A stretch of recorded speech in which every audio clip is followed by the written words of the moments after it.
Welcome everyone to another episode or show organized by EriXpress Media on the occasion of International Women's Month. This year's theme for International Women's Day 2021 by the National Union of Eritrean Women is Eritrean Women, Pillar of Resilience and Development. And today I have two great guests, Her Excellency Christine Umutoni and Comrade Betsati Senait Lejam. Her Excellency Christine is currently serving as UN Resident Coordinator in Mauritius and Seychelles, coordinating UN work and representing the UN Secretary General in a multi-country setting. Many Eritreans know her as previously serving as the UN Resident Coordinator and humanitarian coordinator as a UNDP resident representative in Asmara between 2012 and 2017. Prior to her assignment at the UNDP in Eritrea, she was the country director in Zimbabwe from 2009 to 2012. Her Excellency Christine has much experience. Prior to joining the UN system, she was a development consultant with the focus on governance and gender. She also worked within the capacity of UNDP Rwanda, especially the Survivors Fund post the Rwanda genocide. Before that, she had worked with the government of Rwanda in various capacities, including the Rwandan ambassador to Uganda from 2002 to 2004, the ambassador to Belgium, the Netherlands, Luxembourg, the EU, the Vatican, also while she was based in Brussels from the year 2000 to 2002. I could really go on all day about her incredible resume, but we have her here today as a friend of Eritrea who also has had experience in the liberation struggle of her own country of Rwanda. With us, chiming in from Asmara, we have Betsati Senait Lejam. She finished high school at Lu'ul Makonnen Secondary School in Asmara in 1975, where then she immediately joined the armed struggle for independence as a female combatant participating in various disciplines.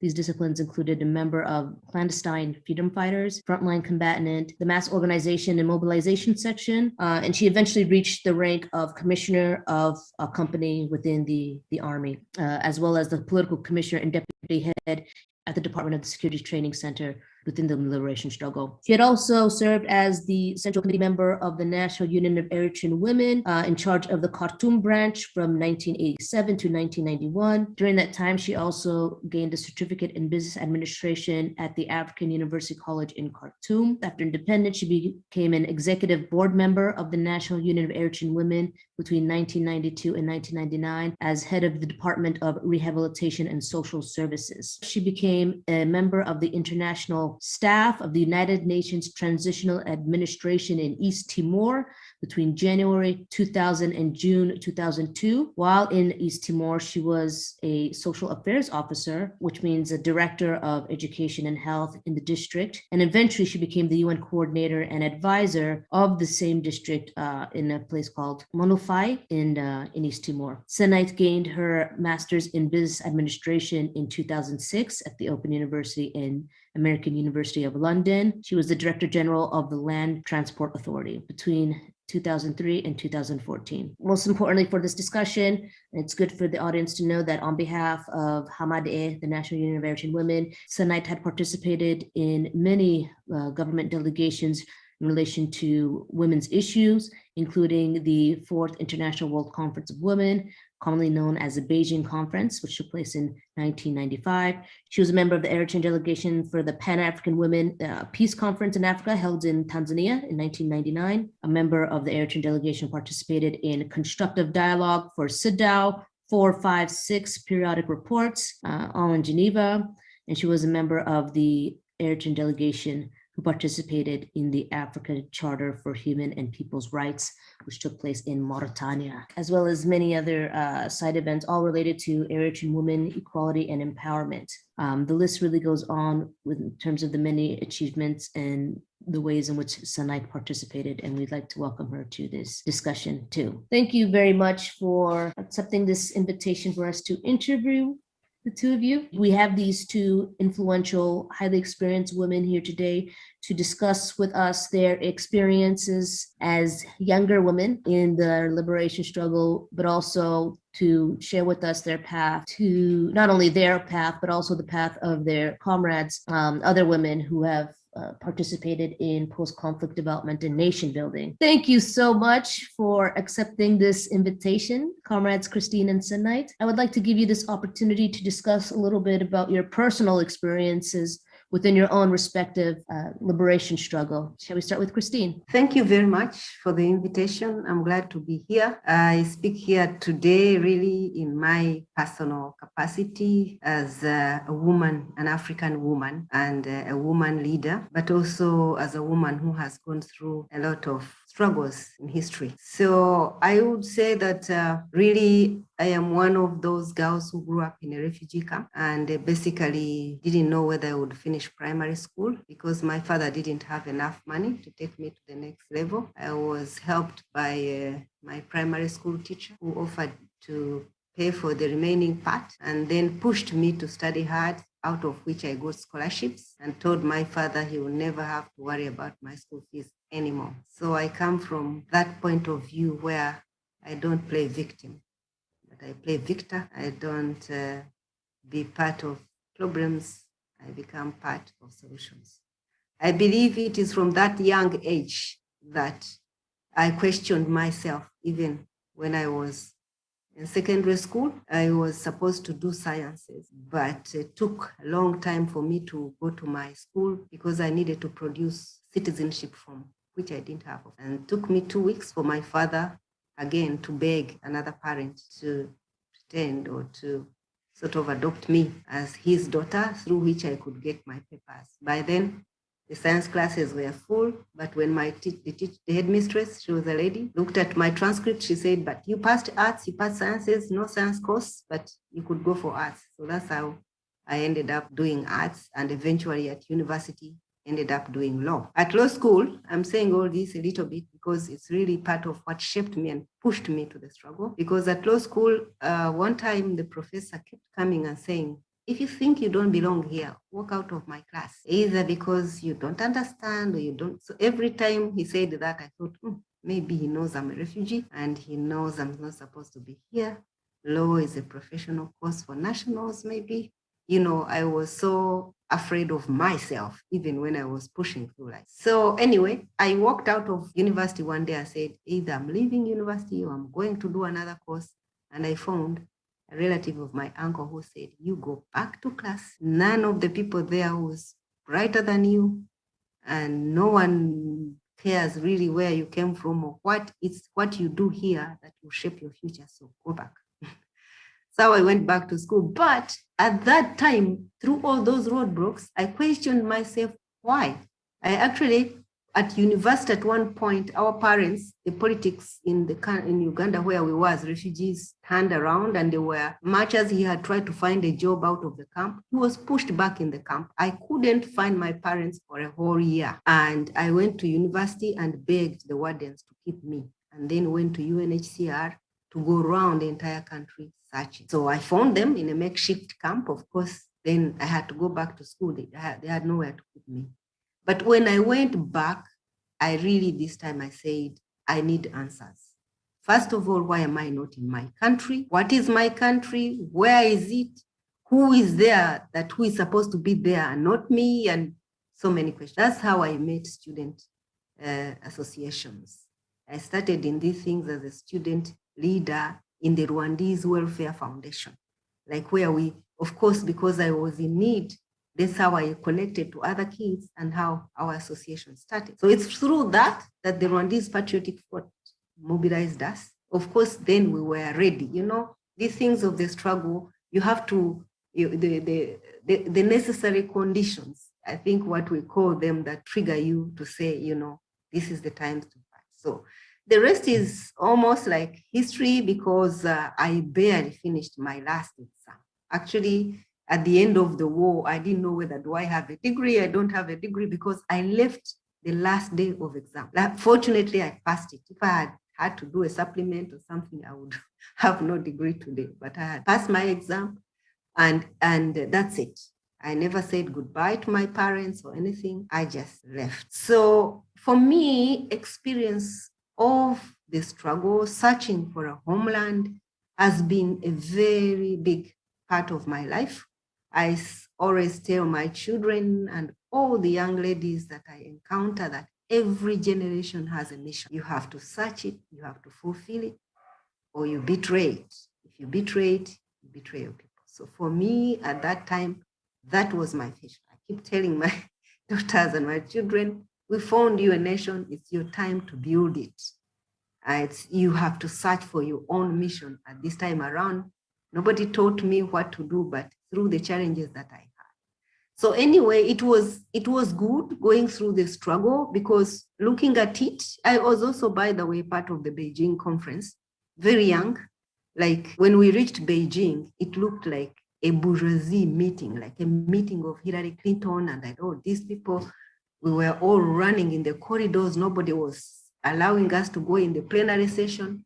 We met a CNN guy in the corridor and we grabbed his microphone and we started talking. We said, okay, so whose meeting is this one? Is it for women or is it for Hillary Clinton and big people and whatever? Where our voice, none of our people had a place to speak. And anyway, then everybody came looking for delegation from Rwanda. And then they saw these young ladies. Are you the delegation, actually?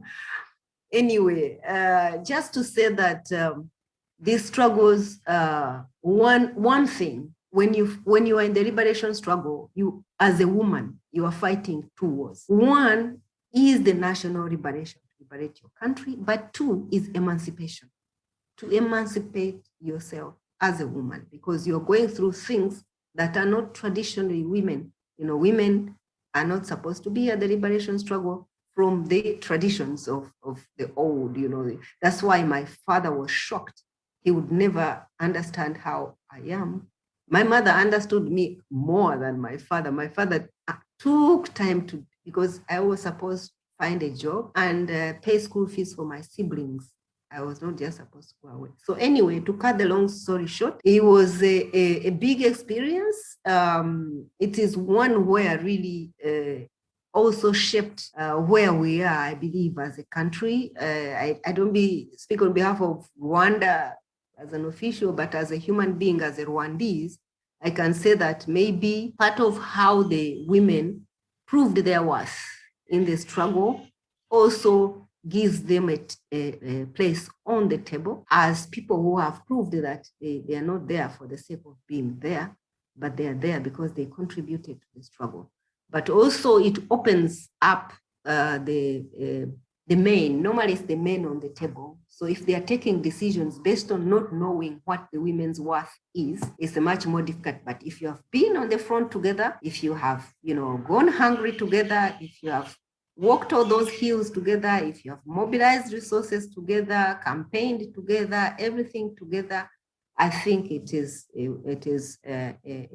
shows itself that women are worth. Then, of course, the leadership of the country, because sometimes you prove your worth, but still you're not on the table. So it means that the leadership have not clicked or have not got it. After the war, I was in government, also in charge of refugee repatriation and victims putting the country together. For now, that is me, and that has shaped my resilience as a human being to date. And I think this is the thing that pushed me to work for the UN, because having served my people, I felt that I could also serve humanity. And I am driven by causes. When I see a cause, I jump for it. And whether it was in Zimbabwe where I served, whether it was in Eritrea, whether it is here in Mauritius, I am always driven by the people, to serve the people from where I sit. Thank you very much. Driven to serve by the people. There are definitely some very interesting parallels between your experience in Rwanda and that of the experience of Eritrean women liberation fighters. Senite, please tell us then about your personal experiences during the liberation struggle. Thank you so much for inviting us to this panel to share our experience. and talk about Eritrean women. But let me start by saying Happy International Women's Day, March 8th, because it's a token of our struggle for women's rights. And imagine it's been celebrated for 110 years internationally. And in Eritrean women experience, it's about 41 years. So the struggle for women's emancipation is a long journey. It takes time. It's a long process that we have to be ready for it. And remembering 8 March is not just for the sake of celebrating festivities, but it is for renewing our determination, renewing our commitment towards this just cause. So happy March 8th again for every one of us. My personal experience, I don't know how to start it, but it was in 1975 when I was a high school student in Prince Makonna, which is now Asmara Comprehensive, that the Derg came to power and the Emperor Haile Selassie was ousted from power. And the Derg came to Asmara, to Eritrea, and they started to organize meetings in our high schools. And they were telling us that we will go for their. So every one of us said, wait a minute, why would we go? We better go and join our brothers and sisters in the struggle. So we started to rebel while we were in the city, while we were with our parents, while we were students in the high school. So we changed our mind and we started to get organized, make contacts with the freedom fighters. And for many reasons, we started this to believe in our independence and to play our role as young students, boys and girls. And some of the reasons why we started to get ready to go to the movement or to join the armed struggle was the very fact of the presence of the urban combatants or urban freedom fighters in Asmara. They were organizing a lot of operations, sabotaging enemy interests, going to the prison and taking out all the prisoners from what they were imprisoned, where they were imprisoned. And we were so amazed and inspired by this movement of the freedom fighters in the city. So we started to make contacts and to get ourselves organized. The other thing was we're hearing a lot of information that comes from the village, because at that time all the villages outside Asmara, in the lowlands, in the highlands, they were being torched down. They were burning, and the villagers were being killed by the army of the Ethiopian soldiers. So a lot of atrocities, a lot of inhuman acts were being taken, and this also was one of the elements that inspired us to go to the struggle. The other thing was the freedom fighters were in the outskirts of Asmara, in the vicinity of Asmara, not far away, maybe 10 kilometers away from Asmara. And rumors were coming, news were coming, informations were leaking. And they were also telling us that there are women fighters, girls joining the national movement. Why? Why not? So we have to also be a part of that. That was also a good indication. And finally, when we rejected the very existence and presence of Derg in Asmara, they started to focus on the use in the students, and they started to kill many students as much as they can. So every day, every morning, you go out, you find your friend dead and so on, and on the streets. Strangulation was the mechanism. They were just hanging everybody. And not only that, they were also annihilating and killing the whole family in different areas of Asmara. So we started to be organized as a clandestine group or in the underground cells, and we started to support the urban operation. And we became members of the urban clandestine movement. But at the end of the day, we cannot stay hold long in Asmara, and we went and joined the armed struggle. In the struggle, it's a new role, it's a new life. What you were used, you don't get it there. And after taking our military training, we were assigned in different disciplines, different works. For me, for the first time, I was in the front line. I took up arms. I was a fighter, fighting and participating in different battles against the enemy. And then eventually I also went to the Department of Mass Organization and the Mass Mobilization section, which was a very critical organization or department at that time that was really raising the awareness of the consciousness of our people and helping them to be politicized and be ready to join the armed struggle. And that was really an interesting job that or role that I got. And clandestine movements and security, etc., were the roles that I personally had, and until the day of independence. So I was so proud and I was so happy to be part of this endeavor, to be part of the struggle. For us, that situation was very challenging, very challenging. There is scarcity of water, scarcity of food. You have to carry your gun with 120 or 300 bullets. You live in trenches. You have to be always alert in case enemy attack comes, etc. So this was very challenging situation. But then, because we were determined, we have our own agenda. We have our own objective, which is to get independence and freedom. We were determined to do it. So the challenge turned to opportunities. And once we joined the armed struggle, we were, building our self-confidence. We were getting a lot of training, a lot of knowledge, acquirement, a lot of experience sharing, and finally we became very strong freedom fighters. And we have two objectives. We have two caps, as the saying goes.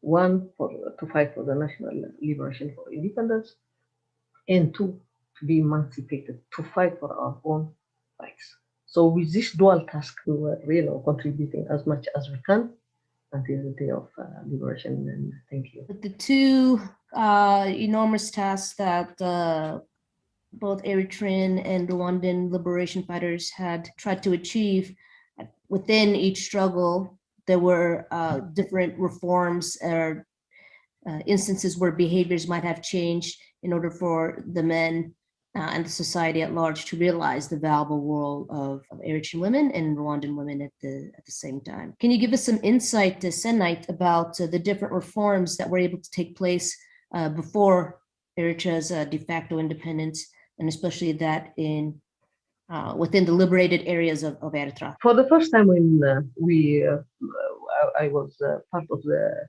Department of Mobilization and the organization for mass, I can see that Eritrean women in the rural areas, they were,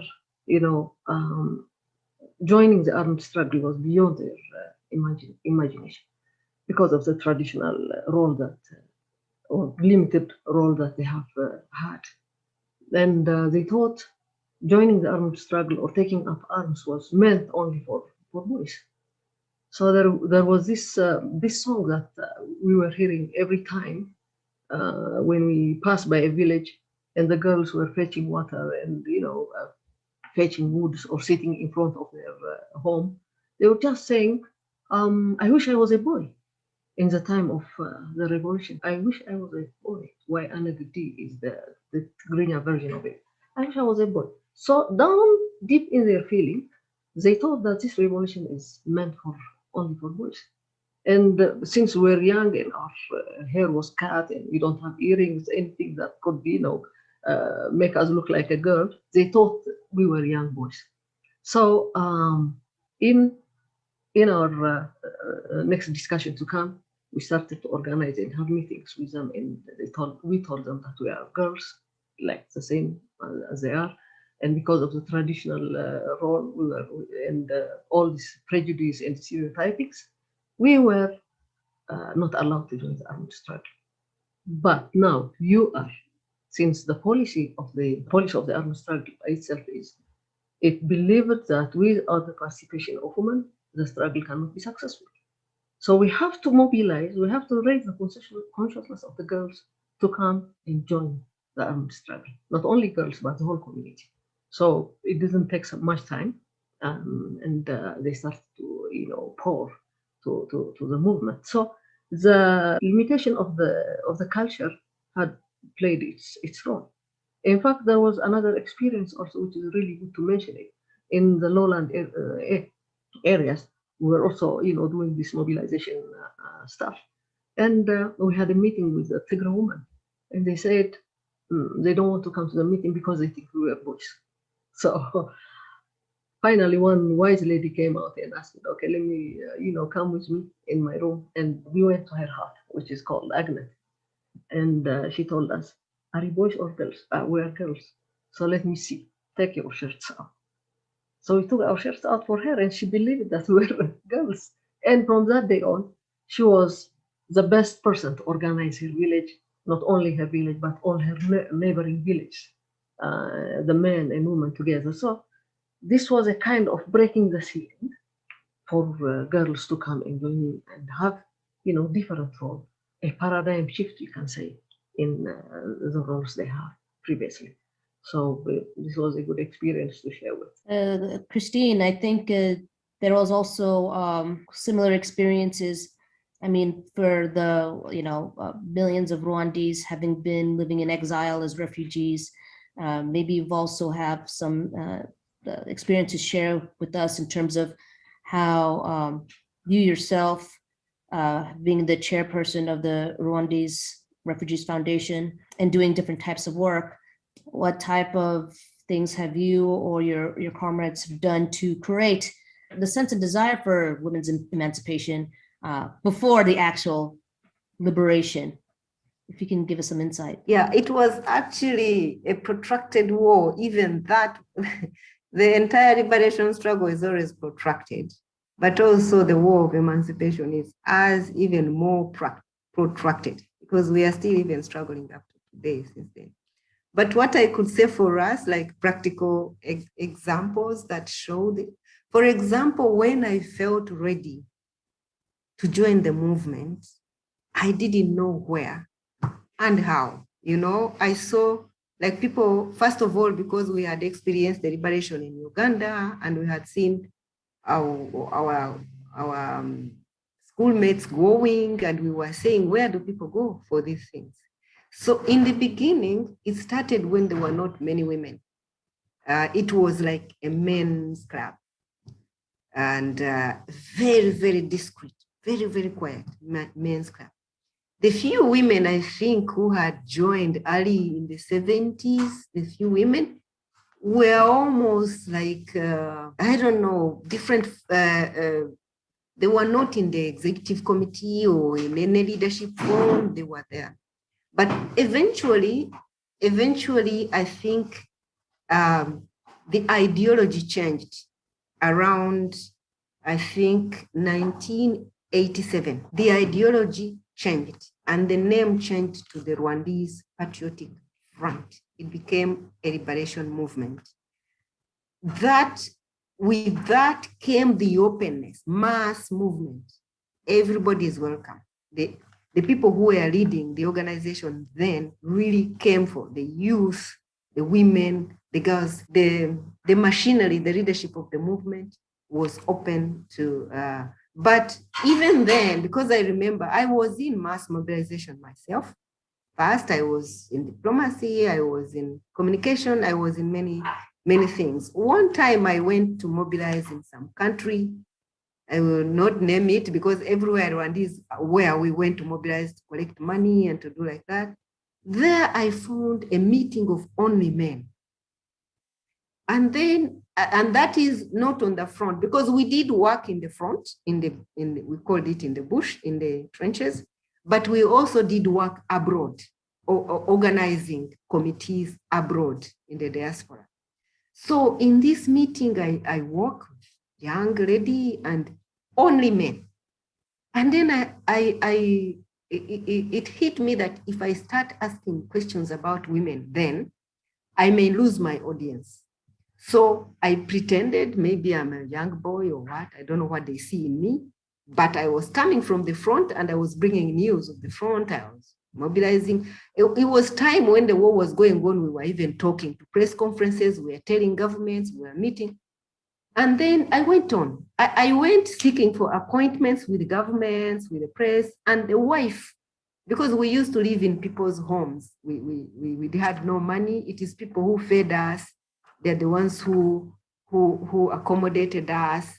So in this home where I was staying, the wife was not a member, was not being called in the meeting. And so when I told her, I'm waiting for an appointment from this government, please, if they call, say, no, I cannot touch these things, no. So anyway, on my last day, my second last day leaving, because I would go here, then go to another country, I just told the men, I have something to ask you. Where are your wives? Where are your sisters? Where are your cousins? Where are they? Do you want to tell me they are enemies? Do you want to tell me they are careless? They are gonna be, because even we are beyond careless. I am on the press conference telling the whole world, what is secret are you hiding now from your wife when you just accompanied me to the press media to say where we are, why struggle is so. So they were all like numb. They said, mea culpa, guilty as charged. So I said, now I want a meeting with women only. And they started saying, okay, we are going to organize. The chairperson wanted to come with me in the meeting. I said, no, I will handle this with them because I want to understand. I want them to have their free space to tell me what's going on. Of course, we had it's a long story. I think we will have to have series of these ones to even come up with books. But the women told me that they were never invited to these things. They wanted so much. I went away with so much money, so much. Some of them were doctors. Imagine, some of them were housewives, but who knew about the struggle. Some of them were students.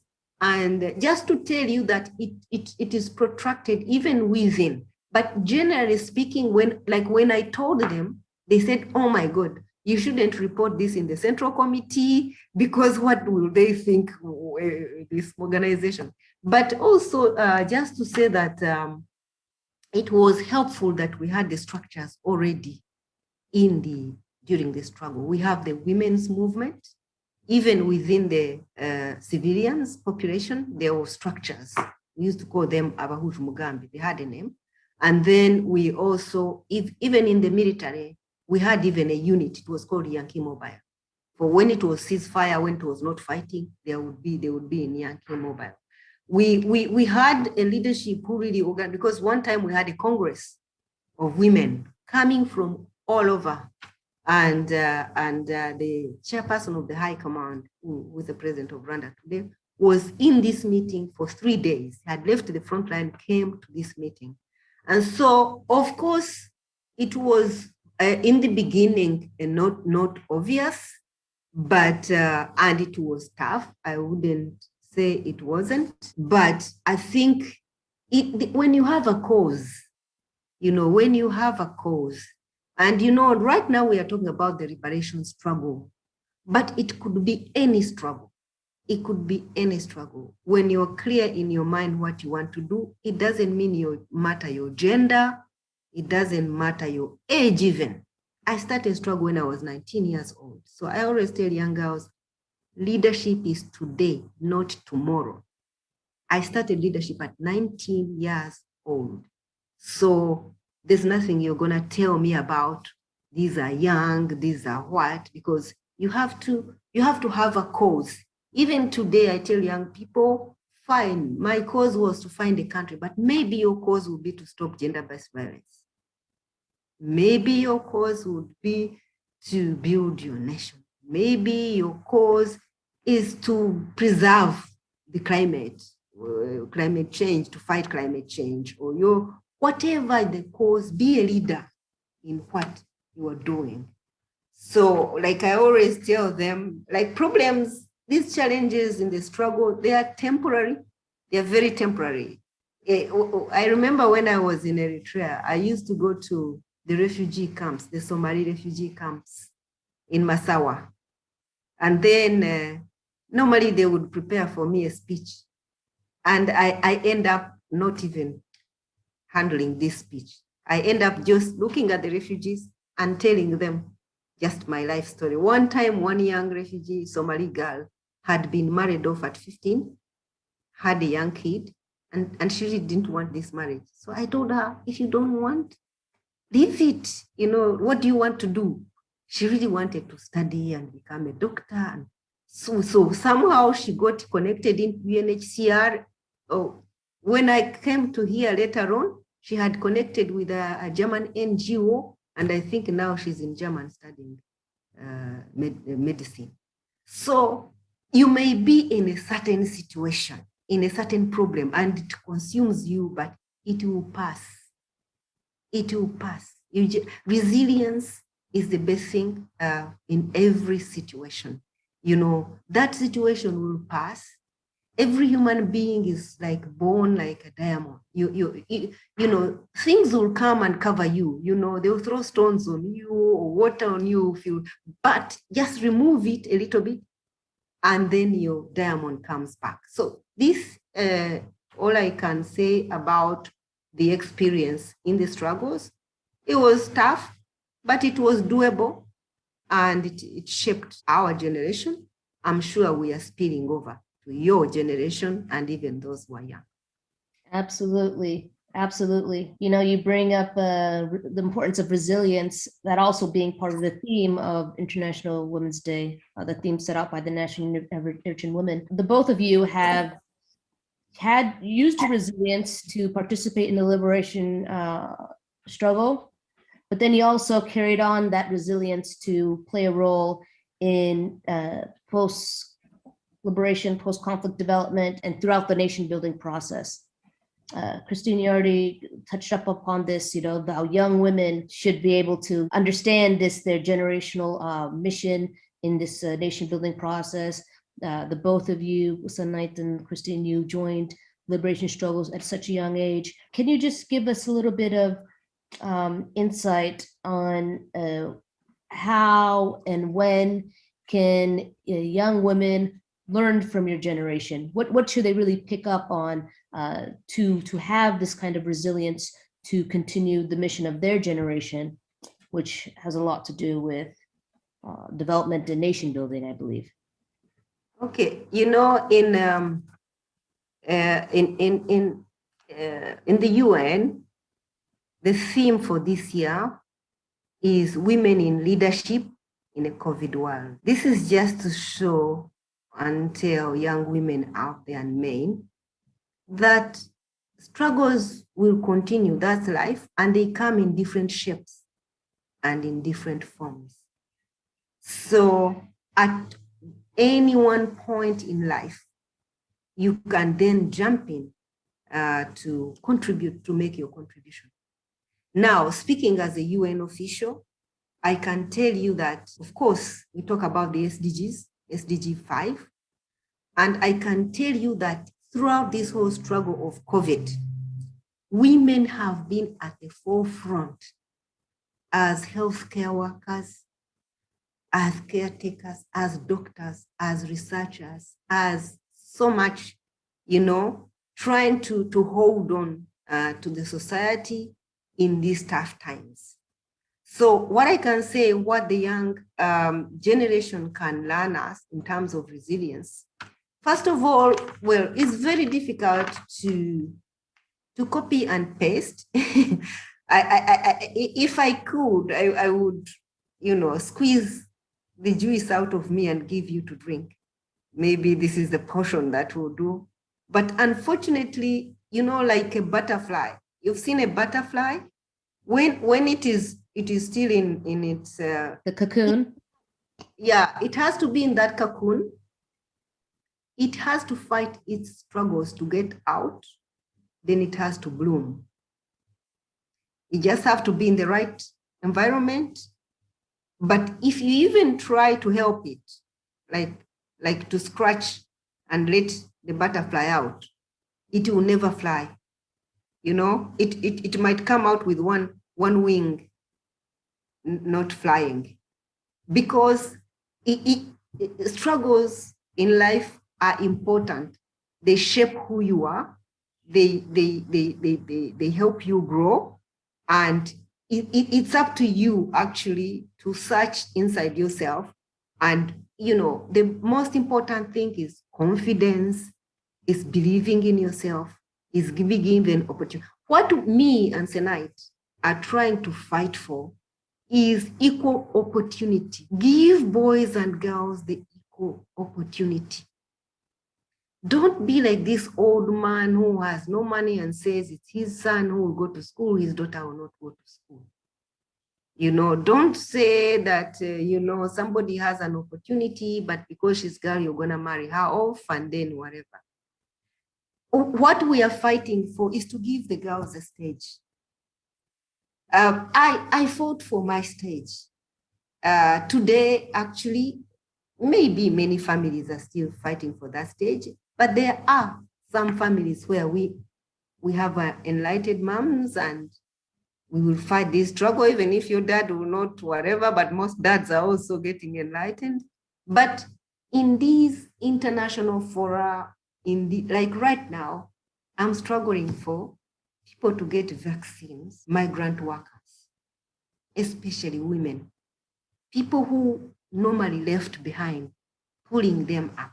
In many communities, you find those left behind are women. And it is so all I can do now is actually had to fight to be on this table, because now I make decisions.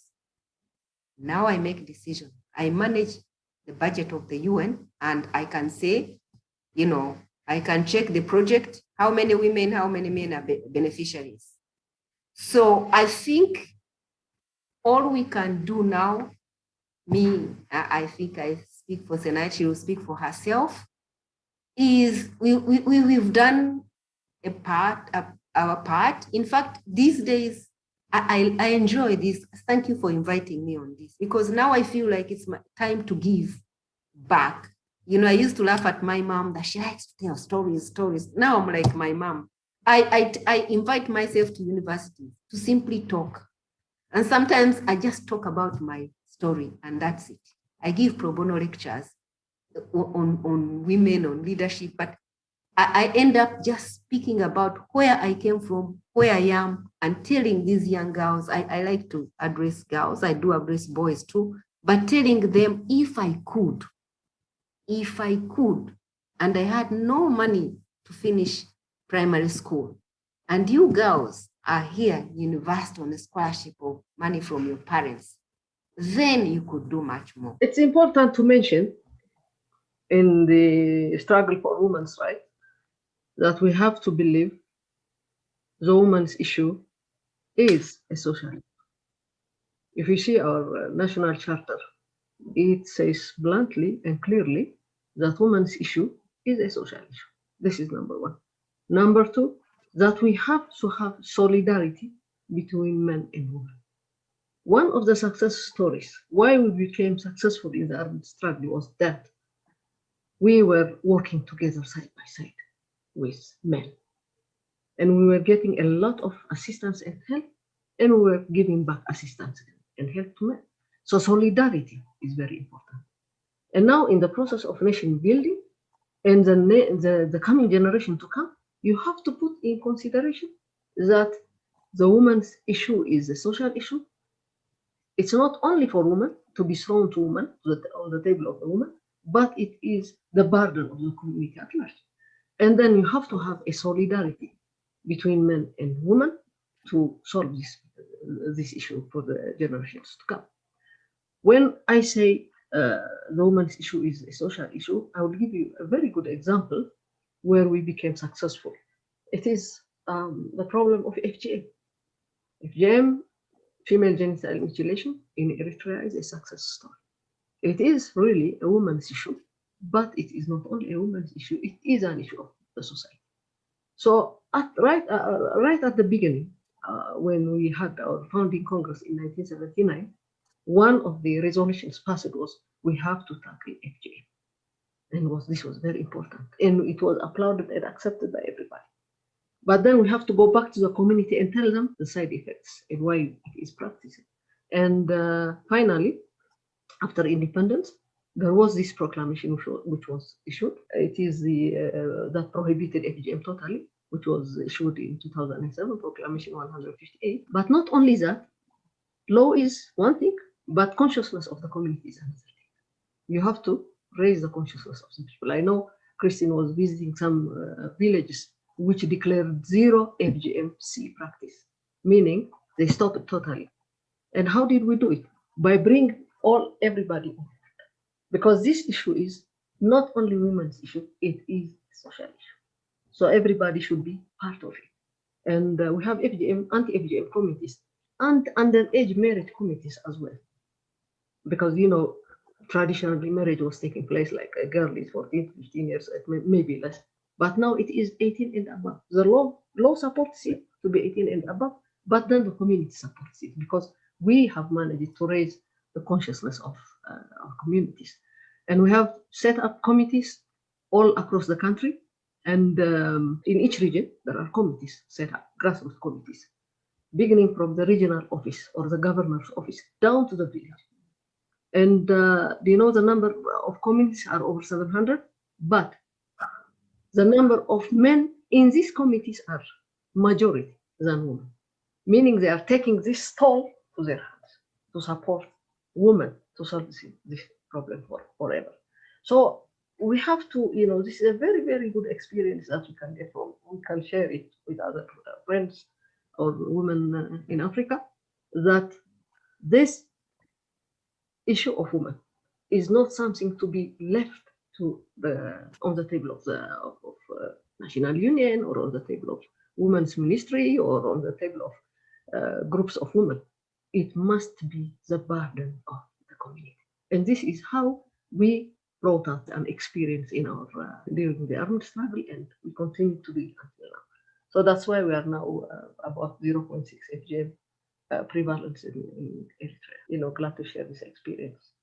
And it should pass to the coming generation to come. Rahel, you have to know, as young generation, that women's issue is not only your problem, it is the problem of society at large. The second, everybody should be equal.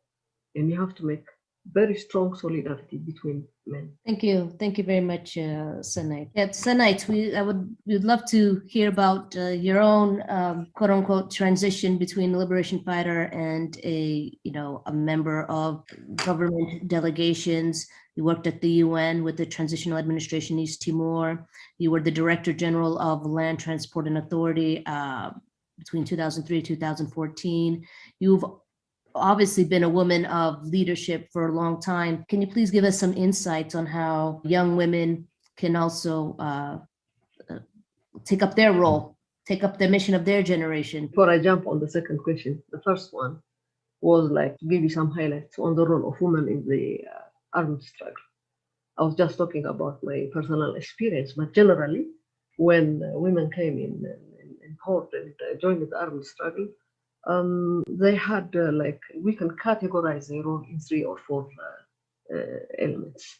Number one, they were frontline fighters, which was an extremely tough job to do. And that is the first time they are being exposed to this kind of activity, you may say, bearing in mind the traditional barriers they had in terms of their role, very limited role that doesn't, pass from the 4 corners of the kitchen. Now they break that and join the armed struggle, and they have this special role. What Christine was trying to paraphrase was she was participating in a meeting where men were only, attending that meeting, etc. And the way she challenged that was really good. But in Eritrean situation, women were encouraged by men. It is a vice versa. Women were encouraged by men to join the armed struggle. And this makes it a little bit different or unique from other experiences. The national liberation movements, they try to organize the Department of Mass Mobilization section because they want to bring girls to join to the armed struggle and to have this unique role or different role. So it's the other way around. We have this immense encouragement to play our role in all walks of life within the armed struggle. So it was not only in the front line as fighters, but in the as a clandestine movement within the army line, within the enemy, even up to going down to South to Ethiopia to work undercover, so that we get important information, security informations, fundraise and mobilize young generation to come to join the army struggle. So one is the front line. The second one is the clandestine activity that women had, risked their life. You are in that kind of operation. If you are caught by the enemy, and that's the end of it, you'll be killed. And they were ready to give this kind of sacrifice for the just cause of independence. The third thing, the third role was the clandestine, the women in the diaspora. There were a lot of women in the diaspora who organized themselves to support the armed struggle. They were the main financiers, you can say. They were working. They had their own jobs, paid jobs, but they were just sending their salary, total salary, to the armed struggle. This is an immense contribution made by Eritrean women. Not only that, they were trying to make, to fundraise, and not only fundraise, to make Eritrean friends, to familiarize the just cause of the armed struggle. The fourth was the Eritrean women's role in the liberated and semi-liberated areas. When a village is liberated, you have to put some institutions to, administer that village. And I remember, Rahel, you were mentioning that for the first time, there was a land reform conducted in 1977 in the liberated areas. Land reform to give access of land use to women. This was in their dreams. It has never been in practice in Eritrea during the past years. So for the first time, land reform activity was taken, and women were given equal access for the land use. But not only that, they were a member of the committee who were in charge of the land reform. So this is a unique and new role that women were trying to get used to. The other thing is that the first village leadership was formed in 1977. Imagine, in the liberated area. Before that, women have no right to be part of the leadership. I remember there is a historical background in Eritrea. Our first constitution was given to us by United Nations in 1952. In that constitution, in Article 20, which calls for the right to elect and be elected, it bluntly states that who have the right to elect and be elected, it is male only, age above 21. In that constitution, in Article 20, it is bluntly, stated. So women have no right to enjoy elections and to be elected and to elect and be elected. But it was in 1977 that this history was reversed. So for the first time in the village election, women were elected by the community, and they started to lead the everyday or the day-to-day situation of their village. The other point is the village courts were established in 1977 in the semi-liberated and liberated areas, and women became part of it.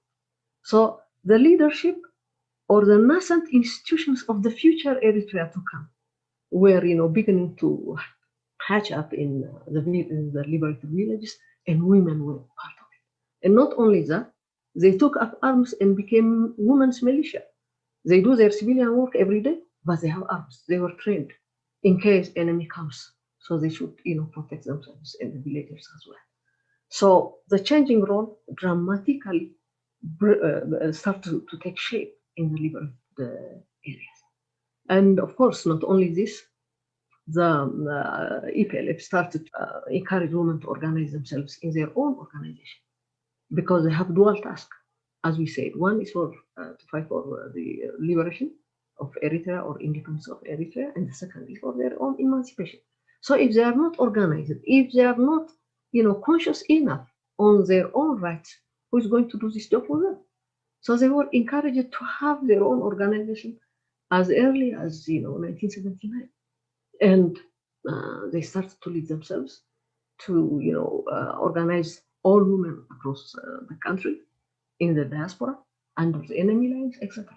So they became very strong women, and who know how to lead, who know how to, struggle to look for their rights, etc. So in totality, you can say the role of women during the armed struggle, during the struggle, was in various sections of the struggle, not only in the combat line, also in the auxiliary lines, the support sections or support departments for the armed struggle. I mean, you have never seen a woman driver, you have never seen a woman technician, you have never seen a woman operator, radio operator, you have never seen an embedded journalist in the army, you have never seen an embedded doctor, barefoot doctor. This is a new role that was given to women. They were taught to do it. They were encouraged to do it. And they have built their confidence in the process. And they have made a lot of change. And eventually, the share of women in the People's Army was about 30 to 33% of the total People's Army. And I remember in 1977, when the liberated towns and cities were recaptured by the enemy again, EPLF, was forced to conduct strategic withdrawal. So all the girls who have connections with the Gadalti or with the freedom fighters, they cannot stay behind and give themselves to the enemy. So everyone, all the families, including their kids, they came out of the towns and cities and joined the struggle in the bushes. So imagine, we had so many huge number of girls joining the movement at that time. This was in 1977, and actually we have a nickname for them, called them Cambodia or Vietnam. Tell them that they were big in number, and of course they changed the ratio of women. That's why we reached finally 30 to 33% of the total of the armed struggle. So women played immense role to bring the independence, and they paid great sacrifice. They were so determined. They were exemplary. You can see if you are there firmly fighting, the boy who was brought up to be above you in terms of determination. What would he say? He will just increase his determination because you are becoming exemplary in giving sacrifice and determination. So this has changed, the situation in the struggle, and women's rights, women's movement, or women's role was great in history. So what I'm trying to say here is that we were encouraged to join the movement by the armed struggle, by the movement itself, and we were given equal rights, and we were encouraged to participate in all walks of life, because there were 3 principles. The armed struggle cannot be successful without the participation of women. This is one. And equality through practical participation, not in theory. It's not only in classes, in discussions. It is practical. You have to bring it back. And then you have your own organization, women's organization, to make you more powerful and to become very productive and formidable power at that time. So this is one thing that I would like to mention about the role of women in the struggle. The other thing is the post-independence. I mean, after independence, the situation is different. Environment is different. During the armed struggle, it is to fight for independence. After independence, it is the process of nation building. Imagine you have a country economically war-torn, a country devastated, a country under so many years, above 30, 35, 40 years of war. So how can you mobilize your own people so that they can play their role in the nation building process? I don't think this was an easy job to do. The best thing that I could mention here is that, like by the same token that we say, without the participation of women, independence could have not been achieved. The same thing happened. Without the participation of women in nation building, there will not be national economy, advanced economy of a nation. So it was a must to bring the 50% of the Eritrean population again to the process of nation building. There are 3 or 4, policy guidelines that are worth mentioning to have, to build, to construct and build this nation. You need clear policy guidelines. Number 1 was to, respect equal rights. You have to respect equal rights of women. Without that, you cannot have a modern economy built. So this is, you can find it in our national charter. It is bluntly stated. Without respecting equal rights of women, without letting women to participate in the process of nation building, modern economy cannot be. The other thing is without narrowing the gap between the rural and urban, without bringing the marginalized to the on board, you cannot build an economy. You cannot have a nationality. Okay, so what I was saying previously, I think I gave an example of an all-men meeting, and but just want to make a correction that this didn't represent the entire movement. I was just telling you how everything grew slowly by slowly. It started by them, especially those who were in the diaspora, those who were on the front line. They knew everything, and they were embracing, they were mobilizing all of us. But some in the diaspora thought that politics is for men. So I was giving an example of one cell that I visited. But that does not represent the entire movement thinking and the ideology. The ideology was that it's a mass movement, and that's why we were there in the first place. But maybe I will say a little bit about, I think somebody asked about the global understanding, or even maybe about other experiences. I could say that, in terms of us influencing the next generation, just so you know, we were inspired by the previous generation. When I was joining the struggle, I was reading all about ANC, about EPLF, about all this Frelimo, movements that were front of me. And the women, the women that were in those movements, when you saw their women, we were inspired to say that there. So I think generation can inspire other generations. And that's something to come up with. Then another thing, I could say there are so many ways of looking at women in leadership and measuring.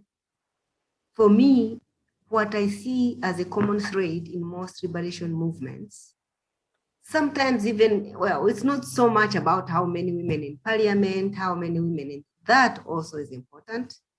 But I think what I see most important, and I've seen it in different settings, even when I was in Eritrea, the participation of women in communities, the voice of women in communities. The fact that when you call women for vaccine, they all come, or when they have to vaccinate their children, they go. When there's a nutrition program, they go. When they have to build dams, they go. When, for me, this is a huge measure of women's involvement and women emancipation. Of course, we want to see women at different levels of leadership, but as we know, the heart of our countries, the biggest majority of our societies is in the communities. If the women in the communities are not organized, they are not mobilized, they are not what, then you would see few people in the cabinet or few people in parliament, but for whom are you doing these things? So for me, I like the idea of empowering communities, ensuring that women in communities are. On the global note, we worry a little bit because there's so many numbers that show us that women are still working for less than men, and some statistics show that it will be until 2250 that you'll bridge the gap. And the Secretary General was sort of embarrassed at this figure and saying, how can I tell the grandchildren of my grandchildren of my grandchildren that this is how the situation will look like? So there are certain things that we have to work with, but he believes that gender equality, women empowerment is a matter of economics, you know. Also, like I can quote my president, President Kagame, he just says it's a matter of common sense. You know, you're not doing women a favor by putting them on the table or by that. And with that, I can say a few things. Well, I am now in the UN. I am not in Rwanda, but I was in Rwanda before, and I've seen things evolve. And a part of the growth of the number of women in leadership and the number of women doing different things, I think it's all about, you know, it is all about continued, what can I say, advocacy, because it's a mind shift, it's a change. In Rwanda, we don't have much time, but we used to have legends. Us women who were in the struggle, we call ourselves Ndabaga. Like it's a legend of this girl in the history who tried to join the fighting then, because then you needed a boy. If you were in the fighting and you need to go home and rest, you needed a boy, a baby boy. And when the wife gave birth to a baby girl, it was like crying in the entire village that our son will never come back because they are just given birth. So this girl went and burnt her breasts, hid herself, pretended to be a boy for her to have access. And then she went into the training, she finished, and she liberated her father, Shigwa. It became a huge legend, like every woman who wants to be like Ndabaga or stuff like that. So anyway, cut the long story short, we have a few examples in our context where we know it works. We know it's not enough. We need to do more. But looking at the regional or the global level, we still have a lot to push, even when we go to the CEDAW, CSW, even the International Women's Day itself is meant to sensitize the world. The entire world is not yet sensitized. And I think it's good that we who have gone through this, we speak, we give our experiences, and we continue the advocacy. But otherwise, same message to young girls on Women's Day. Challenges are simply temporary. Leadership is today and not tomorrow. And leadership is for you. If I can do it, you can do it. Excellent message. Women were part of the national liberation struggle, and by the same token, they have to be part and parcel of the process of nation building. The government believes without the participation of women, we could not build the nation again. So this is very important policy guideline. And if you base yourself in this, and then how are you going to do it? How do you go about doing it? Three things that could encompass women.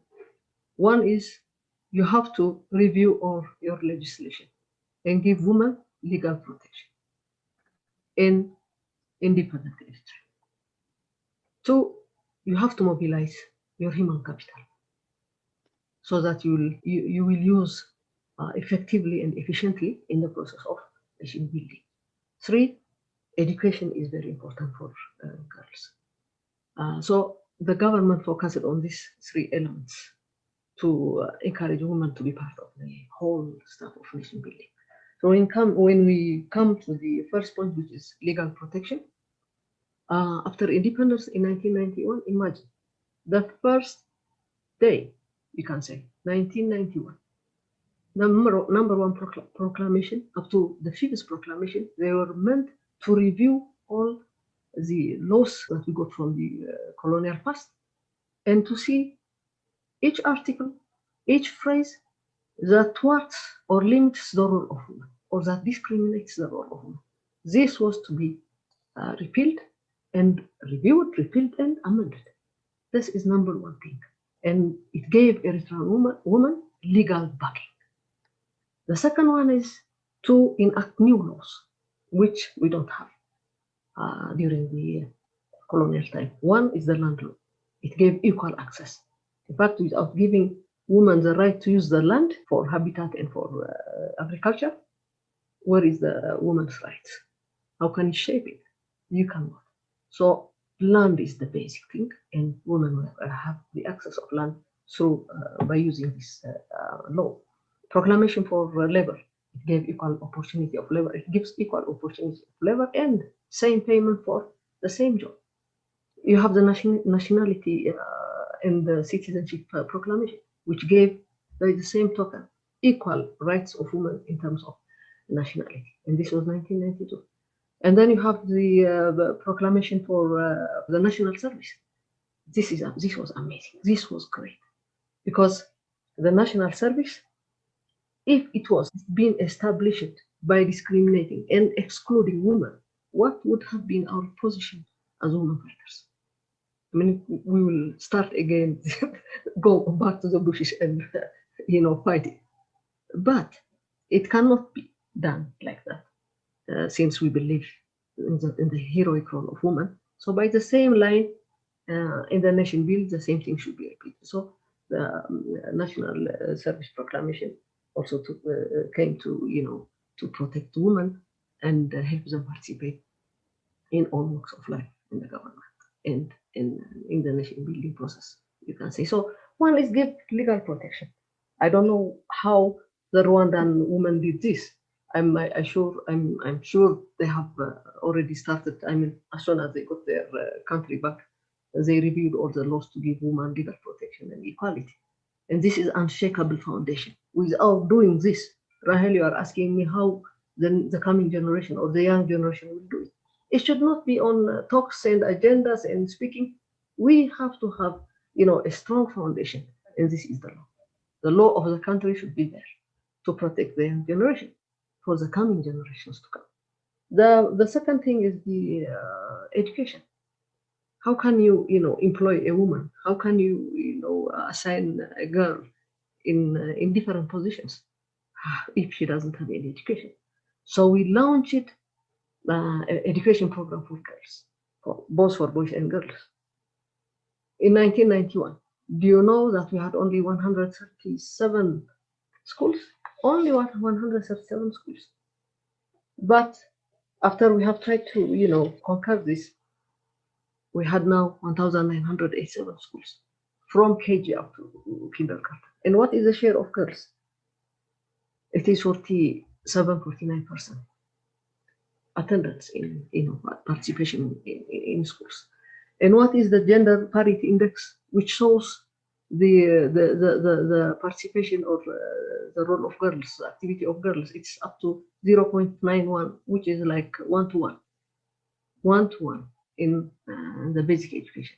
If you go to the higher education, they are 42.2%, and we have Eritrean science and technology, where women have the share of 41%. In 1991, it was only 2.5%. Imagine in the last 25 to 30 years how we jumped from 2.5 to 41%. And we have so many women engineers, so many women professionals coming out of this profession or faculty. Medical school, we have 31%. In health sciences, they are 44%. In agriculture, it was 12.6%. Imagine now they are 50.1%. In fact, more than the boys, girls are participating.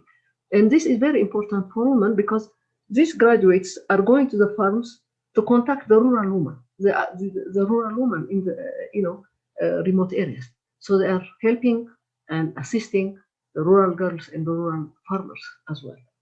And in business, in management, in leadership qualities, they are 44%. So we have many women leaders coming out of these schools.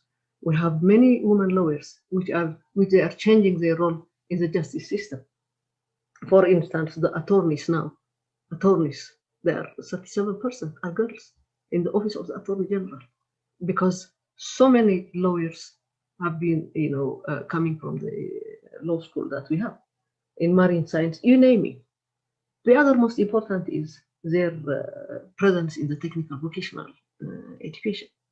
We have about 10 to 11 technical vocational schools across the country, plus the Sawa Technical and Vocational School. Now, what is the share of girls? they are about 47%. Previously, in 1991, 1992, they were 15%. And what do you mean by, what does this mean? If you are graduating a lot of girls from this technical school, you're going to have machine operators, you're going to have woodwork graduates, you're going to have drivers, you're going to have mechanics, you name it, draftswomen, junior engineers, etc. So focusing on education and helping girls to educate, you're just laying the ground. Remember, we said you have legal protection, and now we are encouraging them to be professionals as well. So combine this, they are going to make it, and they are making it confidently. I can speak about it confidently because I'm here witnessing what is going on. Now the young generation, how can we pass the torch to the younger generation? I think this is something natural. I have never experienced it myself, like somebody was telling me to do this, and a girl or a woman, deep down in your blood, you just follow the path and take it. But it doesn't rule out that the need of consciousness raising, the need of mobilization, the need of consultancy, the need of all these steps should be gone. One of the tasks of the National Union is, for instance, to do this, to pass the terrific heroic story, the role that you have been playing in the armed struggle, so that the coming generation would follow suit. And I think the last 30 years, it's a process of nation building process. And in the 30 years, what have we achieved? We have achieved a lot. So many young girls are now graduates. So many young girls are now working in all walks of the country. And they are not marginalized. They are not discriminated. But 50%, I leave it to them. It's equality of women or emancipation of women is not something that will be given to you like bread or whatever. It's not like that. It is achievable. You have to achieve it. You have to get it. You have to fight for it. So 50%, the government, your people, your community, they are giving you, playing ground. You are equally treated. You are not discriminated. You have the opportunity to learn. But then remains 50%, it's your role. You have to grab it. Grab this opportunity and use it. So don't wait for somebody to tell you to do this and that. Once the ground is laid for you, just grab it. And opportunity only comes once. That's it. So I share what Christine was saying. Leadership is for now. So you do it. You fight for your own emancipation. You fight for your own struggle. You build your confidence.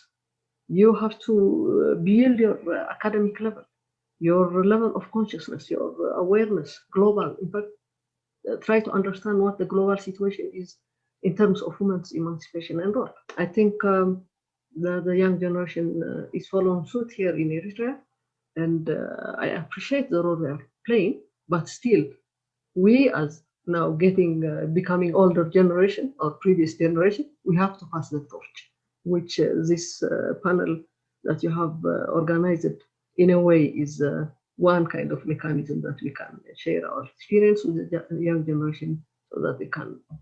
I remember it was in Asmara when we were high school students, and we were, trying to organize ourselves and try to find urban freedom fighters so that we can play our share. There were university students from Addis and university students from Asmara, and they were starting to give us orientations on what independence means, all these basic things, what Eritrean history is, how we were annexed forcibly, etc. And one lady, a university student, she talked about emancipation, or emancipation of women. That was, for me, for the first time I heard the word emancipation. Wait a minute, what is emancipation? Okay, so, she passed the torch to us because she was our senior. And my colleagues, we discussed about it and we started to ask what emancipation is, what we should do, etc. So it helped us in a way to shape ourselves. So, talking, even going to the universities, as Christine was saying, using the proper channels like associations. You have youth association, you have workers association, you have women's association. Use these institutions to pass your experience and to show them the path, the true path towards the final end of emancipation of women. Thank you very much, comrades Christine and Senite, for all your insight. It's very inspiring to hear about your personal experiences that represent the experiences of a lot of women from Eritrea and Rwanda, respectively. I hope that the viewers of this show appreciate this discussion as much as I have, as being from a younger generation. I think it's, especially when it comes to International Women's Day and when we celebrate Women's Month, that we take the time to reflect on the huge sacrifices that your generation has undergone in order for my generation to have the things that you described tonight, the laws in place for us to ensure our rights, and and also what you have described, Christine, in terms of changing the society to see the developed role that women, including young women, can play in every aspect of liberation, emancipation, post-conflict development, and nation building. Every generation does have its mission, and we are very fortunate, us from the younger generation, to have a good stepping stone to achieve our mission because of women like yourselves. So thank you very much for this discussion.